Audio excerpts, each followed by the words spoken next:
the ruler of all his domain, in full view of all of his guests, once again throws his dignity out the window, throws his standing in the community by the wayside by willingly leaving his place, and his place alone.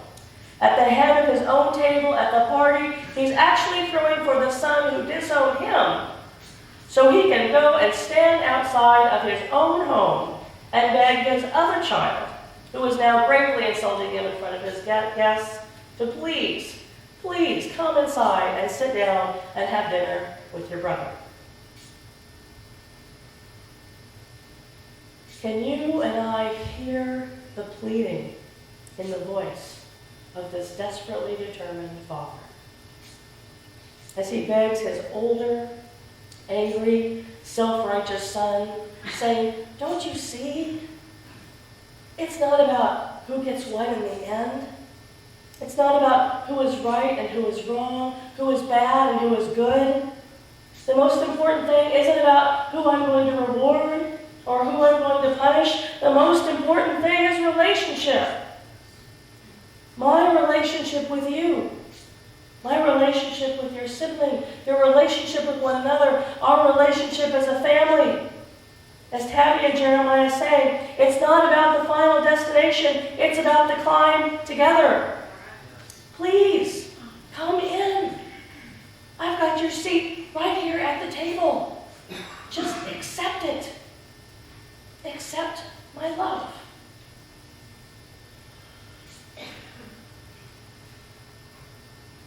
In the light of this first century view of this parable, can you and I see now what a travesty it is that so much of Christianity down through the ages, so much of what you and I have probably been taught, has been reduced to whether or not we are going to get to heaven, or how much time we have to spend in purgatory before we get there, or about who has the right doctrine, or the true plan of salvation, or the correct method of baptism, whether you sprinkle or whether you dunk. It's funny, isn't it? And really. Can we see God standing outside of all the churches and the mosques and the synagogues and the cathedrals all over the world pleading with us, saying, "Would you all let go of the afterlife thing already? Would you forget just for a minute about trying to figure out who's right and who's wrong? Eternal reward or eternal punishment is not the point. Don't marry me for my money. Don't hook up with me for what you can get out of me in the end." I know you may be scared or confused, but it's okay. Just love me and abide with me, because it's our own relationship that matters. Love one another. Act with love toward one another. Sit down at the table together, especially in times of bitterness and strife.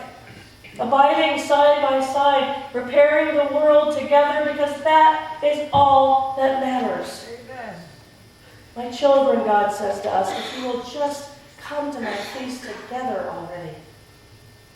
Everything, now and in the hereafter, it'll take care of itself.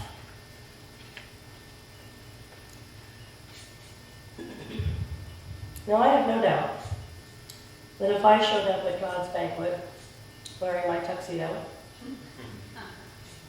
and Diane came wearing one of her beautiful dresses with exquisitely matched shoes that I couldn't walk 2 feet in if I tried,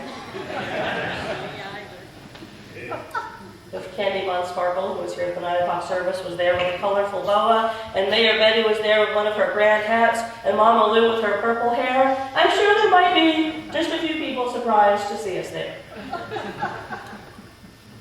Maybe a few of those folks would march outside or refuse to come back in, even when God goes running after them. But who would you and I be surprised to see at the banquet? Who might we have a hard time sharing dinner conversation with?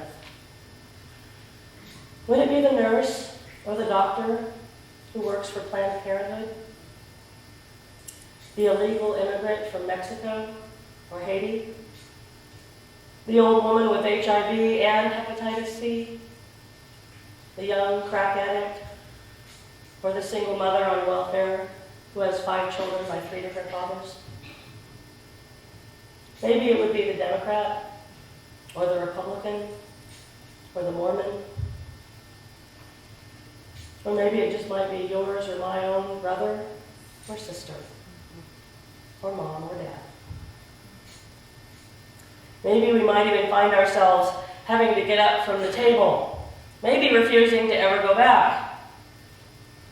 Or maybe we might take a deep breath and go outside and walk around the block a few times before we're able to bring ourselves to go back in and sit down and say, "So, tell me about yourself. How did you become the person you are today?" We all have that person or persons that we might adamantly refuse to dine with, don't we? So of course, it can be so much easier, so tempting, so very human to just choose to keep our faith on a personal level instead. Keeping our faith focused on whether or not we are going to heaven or hell, and making our image of God all about the hereafter rather than the here and the now, it can keep our lives so less complicated. Relationships are messy, are they not? Oh, come on. Yeah. Thank you. Stepping outside our comfort zones, it's difficult. Who wants to do that? And dining with those who are just like us means that we will rarely have to suffer the indigestion imposed upon us by those who just flat out make us mad. Pass the Alka-Seltzer. But perhaps the hardest thing of all is this: realizing that God may actually look and act and be very different from what we may have been taught or what we have chosen to believe. Coming to that realization can turn our whole world upside down and inside out. But none of that changes who God is or where God is. God is still standing outside, right there by us, waiting patiently. We've all received a gold-embossed invitation, but no one is going to force us to go inside. What will your choice and my choice be as we grow and change with our image of God? Amen. Amen.